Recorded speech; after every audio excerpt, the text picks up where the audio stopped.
Cette conférence va maintenant être enregistrée. Bonsoir les apnéistes. Le thème de ce soir, comment se ventiler avant une apnée? Grand classique.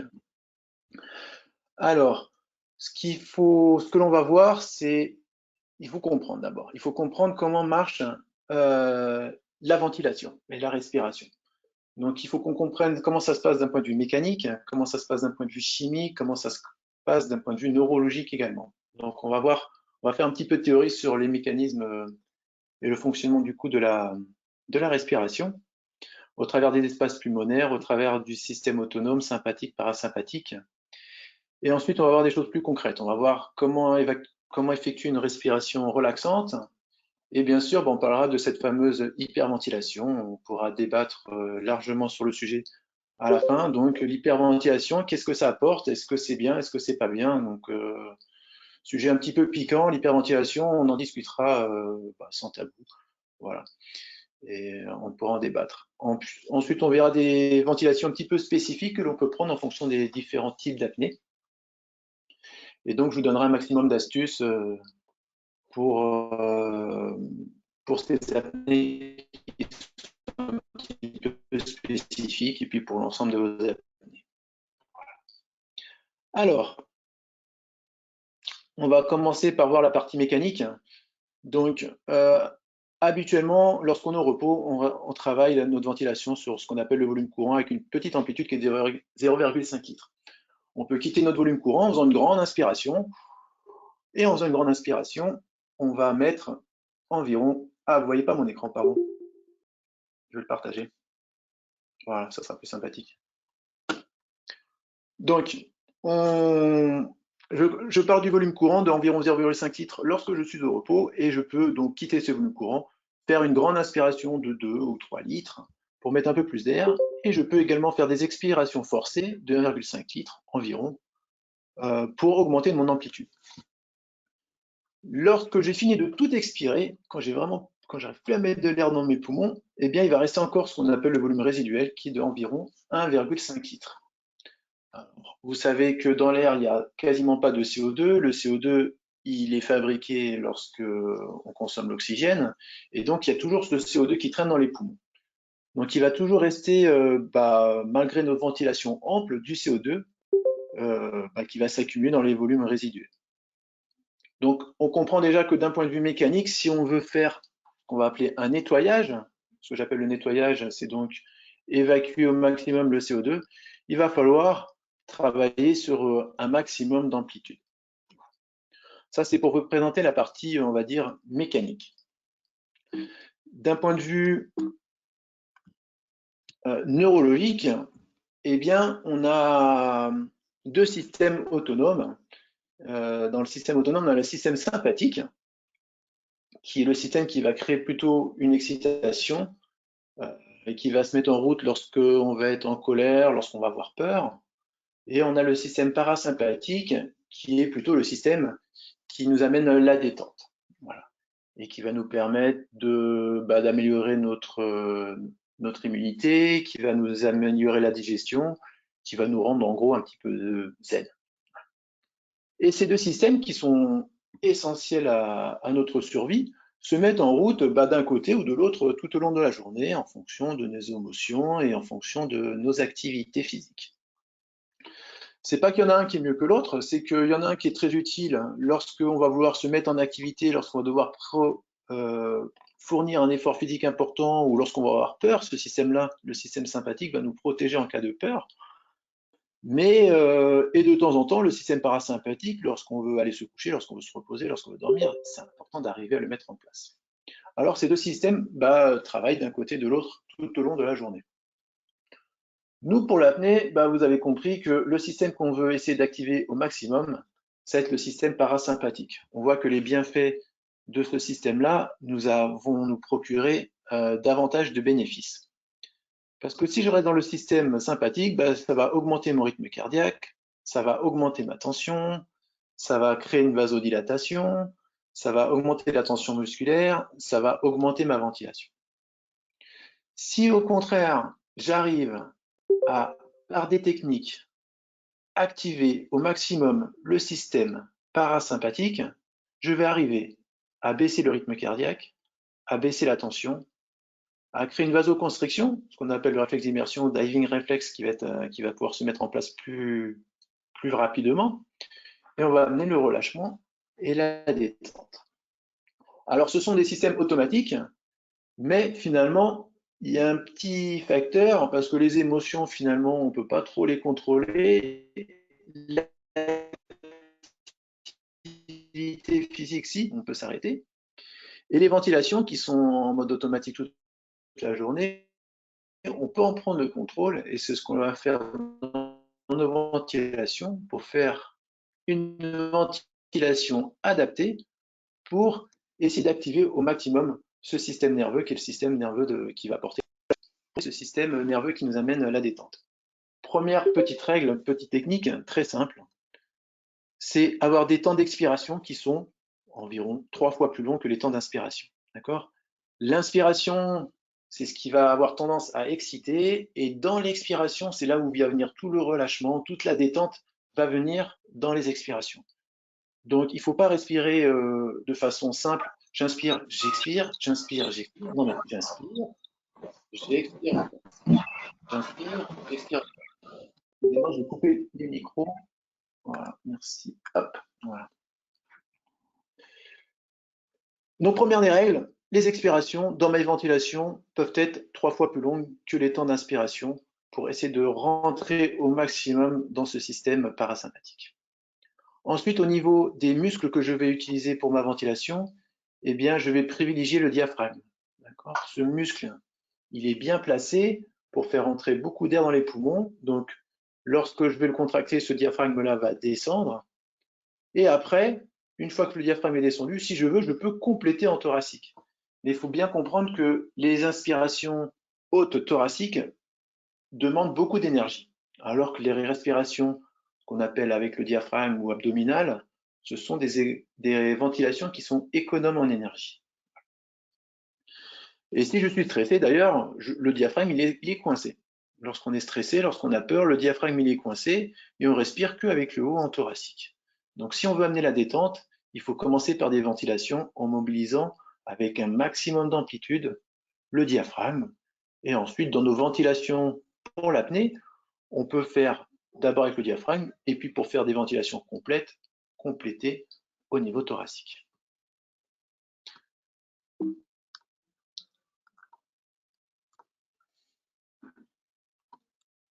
Alors, l'hyperventilation. Alors, qu'est-ce que fait l'hyperventilation?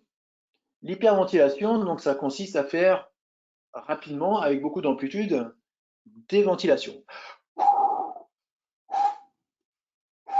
Là, je suis en train de pratiquer de l'hyperventilation.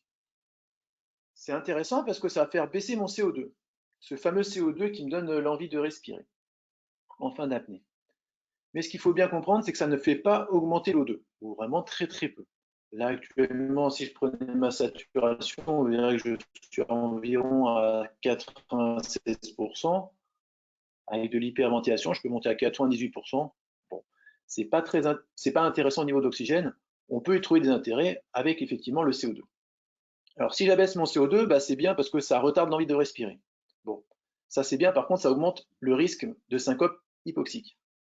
Donc, bien sûr, vous savez déjà que l'hyperventilation c'est dangereux parce que ça augmente le risque de syncope. Et au-delà de ça, ça va augmenter la vasodilatation, qui est le contraire du réflexe d'immersion.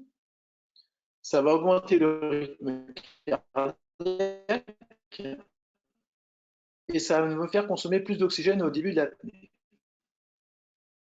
Alors pourtant, on sait que l'hyperventilation, c'est un petit peu une vieille technique, mais qui marche un petit peu. Finalement, si je commence à faire de l'hyperventilation et faire une apnée, bah, l'hyperventilation, c'est quelque chose de très facile à réaliser. Et effectivement, je vais me sentir un petit peu mieux avec plus de risques. L'inconvénient, c'est lorsque je me m'hyperventile, si on regarde là, je risque de retomber un petit peu dans mon système sympathique. Les ventilations rapides, ça va créer une excitation. Et je risque de sécréter cortisol, adrénaline, voilà, toutes ces substances chimiques qui sont pas idéales pour l'apnée. Donc, l'hyperventilation, il faudra faire un petit peu attention parce qu'on va pouvoir, on veut quand même privilégier au maximum le relâchement Et finalement, le but ultime, c'est de faire une technique de préparation qui nous fasse consommer le moins d'oxygène possible. Moins je consomme d'oxygène, moins je fabrique de dioxyde de carbone, donc plus tard j'ai l'envie de respirer. Voilà. Alors, les sensations que l'on peut avoir d'étourdissement si on fait de l'hyperventilation, ce n'est pas donc lié à une suroxygénation, c'est lorsque je m'hyperventile, je deviens ce qu'on appelle hypocapnique, c'est-à-dire que j'abaisse mon taux de CO2, ça rend mon sang plus alcalin, et c'est ce sang alcalin qui joue sur les chémorécepteurs et qui va créer des étourdissements. Donc, on va en discuter, je pense, après dans le débat, hyperventilation ou technique de relâchement, ou peut-être une petite combinaison des deux. Une petite combinaison des deux, effectivement, on peut peut-être abaisser notre CO2 parce que c'est quand même essentiel. Si on veut vraiment rentrer dans la performance, il va falloir quand même abaisser le CO2. Donc, il va y avoir des techniques de ventilation avec de l'amplitude à des expirations profondes qui seront intéressantes pour la performance, mais tout en essayant de ne pas créer cette excitation. Et compléter avec les techniques de relâchement, là forcément, ça sera très intéressant. Alors, petit truc et astuce, comment se positionner? Alors, en général, lorsqu'on est en position pour se préparer pour le dynamique ou pour le statique, ça va être plutôt la position de chaise. Il y en a qui sont quand même cependant sur le dos aussi en préparation pour le statique. C'est une autre technique qui existe. Après, pour l'apnée verticale, on va être soit sur le ventre, soit sur le dos. Alors, il y a des avantages un peu psycho, on ne va pas rentrer dans ce débat-là. Mais l'autre avantage d'être peut-être sur le dos, c'est que ça fait un petit peu de volume mort en moins avec le tuba. Bon, voilà. Après, il faut trouver surtout une position dans laquelle on se sent bien. Et ce qu'il faut faire attention, surtout sur les apnées verticales, lorsqu'on est en mer, c'est trouver un moyen de pouvoir faire des expirations profondes, sans couler. Donc là, ça va être avec un travail de lestage approprié, ou peut-être une frite ou un appui sur un flotteur. Mais c'est important lorsqu'on est en mer, et c'est pas facile lorsqu'on est en pleine eau, de pouvoir expirer profondément sans devoir exercer des efforts pour se maintenir à la surface. Donc là, il y a une petite astuce à trouver avec peut-être des flotteurs ou des frites. La dernière inspiration, alors, en statique, est-ce qu'on remplit à fond les poumons?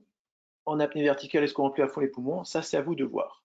C'est au niveau du confort que vous allez avoir. En tout cas, la dernière inspiration, sachez qu'une dernière inspiration, ça prend environ 8 secondes pour la faire.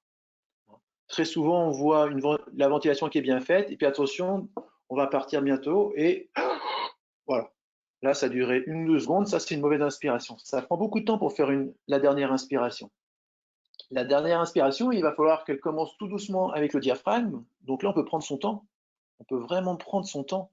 Donc je contracte tout doucement le diaphragme, très très lentement. Je gonfle bien le ventre, et ensuite je vais devoir gonfler en thoracique pour mettre un maximum d'air. Là, l'inspiration en thoracique, ça demande de la puissance, donc du coup, je vais la faire quand même un petit peu plus rapide. Donc très lentement au début, et plus rapide après. D'accord, ça c'est une bonne et dernière inspiration. Après, pour l'apnée verticale, sachant qu'on n'aura pas de tension sous l'effet de la pression avec la loi de Mariotte, on peut choisir de se remplir vraiment très plein pour une apnée verticale, ça sera utile pour la compensation. Pour les apnées un peu spécifiques, lorsque je fais des séries dynamiques hypercapniques, donc je ressors, je suis très essoufflé, je prends des temps de récupération très courts, là je peux ventiler très fort, sans risque d'ailleurs. Vraiment dans de l'hypercapnie, si je fais des apnées dynamiques de 25 ou 50 mètres avec 15 ou 30 secondes de récupération, je peux ventiler très fort. Ça ne me fait pas peur. C'est des ventilations fortes, mais qui ne me rendent pas hypocapnique parce que je suis tellement chargé en CO2 que sur ces apnées-là, on peut se permettre de respirer très très fort et très rapidement entre les apnées. Lorsque je vais être dans une mer qui est un petit peu agitée, ou pas forcément, c'est une petite technique que j'aime bien faire. J'aime bien faire un petit statique, 1 minute ou 1 minute 30 avant de partir. Un petit statique qui va durer seulement 30 secondes. Et j'ai l'impression que ça active déjà le réflexe d'immersion, et puis un petit statique, ça ne va pas fabriquer beaucoup de CO2. Donc ça, c'est une petite astuce. Et en tout cas, quand la mer bouge un petit peu, qu'on a tendance à prendre un petit peu d'eau dans le tuba, ben, un petit statique, ça, 1 minute 30 avant de partir, ben, ça détend bien. Voilà, ça c'est des petites techniques que vous pouvez expérimenter si vous le désirez. Et voilà, ce qu'il faut retenir, c'est qu'on peut expérimenter plein de techniques, hein, plein de méthodes de ventilation, respirer un peu plus fort, un peu moins fort. On peut choisir de se mettre plus ou moins hypocapnique en comprenant les risques dans nos méthodes de ventilation.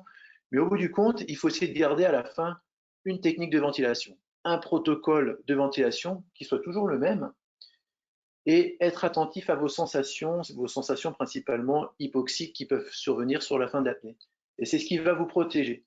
Si j'ai toujours la même ventilation, le jour où je sentirai arriver certains symptômes hypoxiques, je sais que là, je suis arrivé à une limite et je sais que l'apnée d'après, il ne faut pas qu'elle aille plus loin que ça.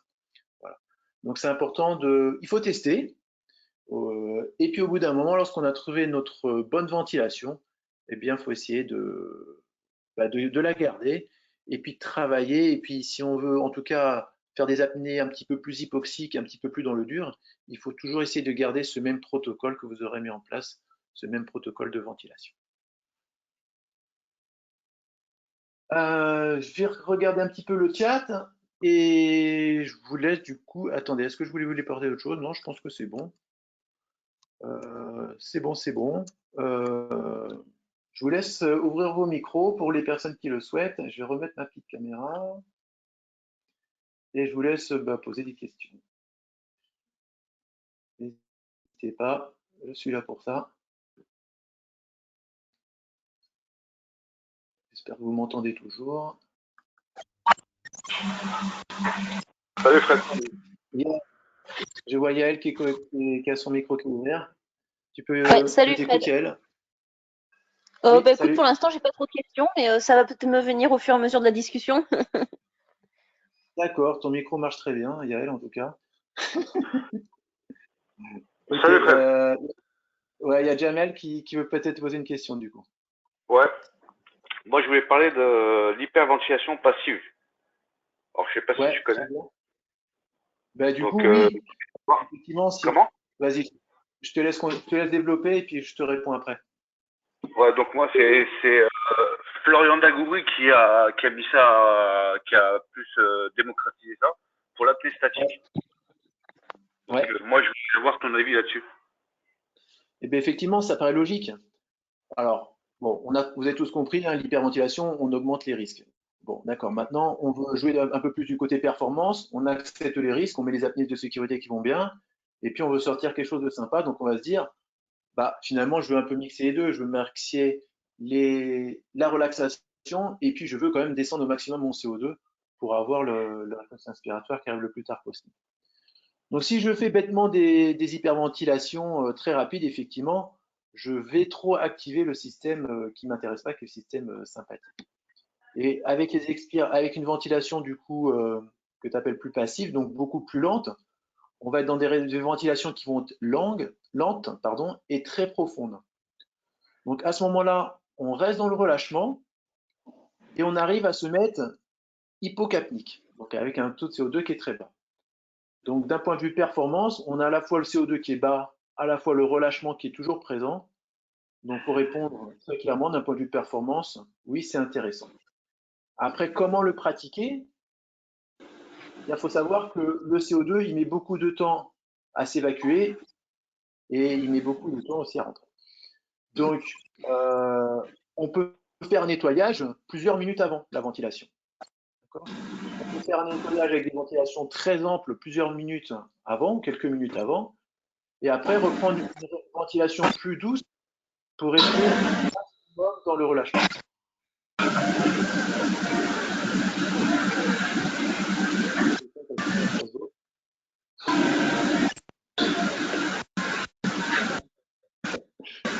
Je sais pas si c'est le micro C'est le micro Yael. de hier.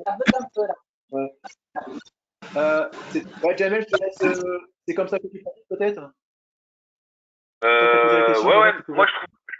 je trouve que la technique fonctionne pour le statique. Bah, lui, il l'utilise souvent pour le statique.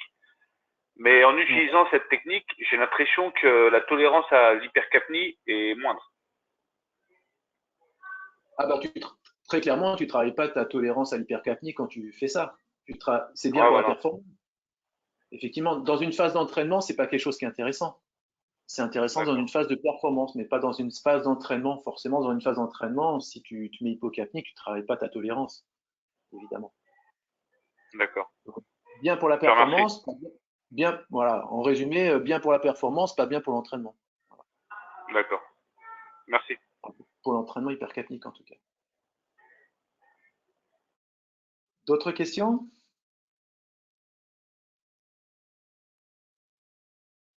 Alors, c'est quoi ton mode opératoire en termes de pré... Je lis dans le chat.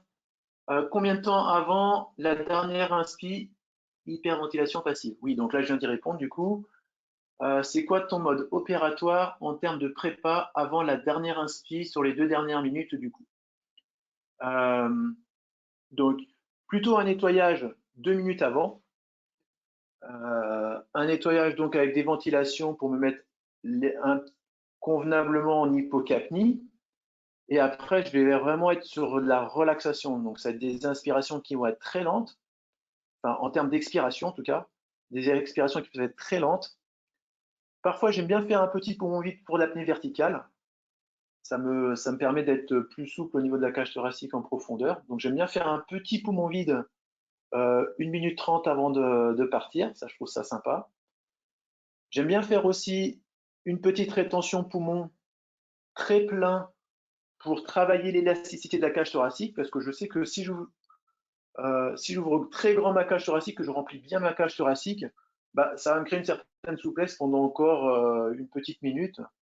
Donc pour faciliter la dernière inspiration, j'aime bien faire un poumon, une petite apnée statique, poumon très plein, 1 minute 30, entre 1 minute 30 et 1 minute avant le départ. Et après la dernière minute, je suis vraiment sur une respiration qui est très lente, qui est vraiment tout axée sur le relâchement.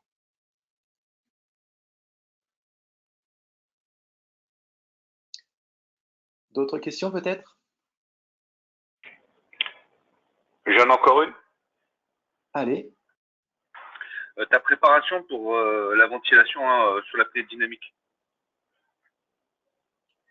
Ça change pas énormément. Si on est sur des apnées de type performance, donc hypoxique, hein, donc on va prendre du temps pour se préparer, que ce soit le statique ou le dynamique, la préparation, elle va pas changer. Elle va pas changer. Ouais. Voilà.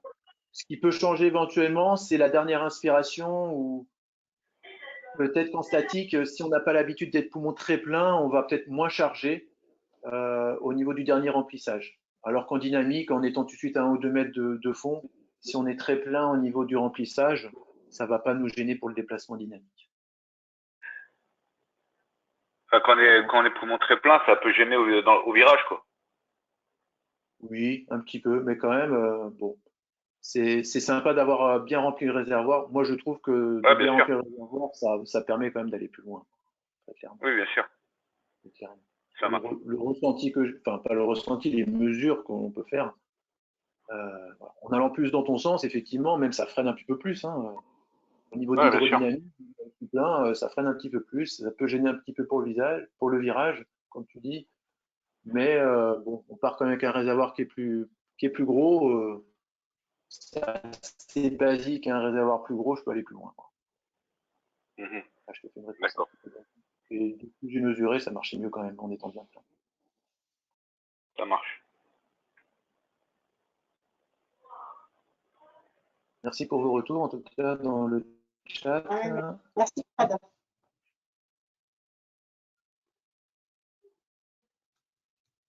D'autres questions peut-être? Non?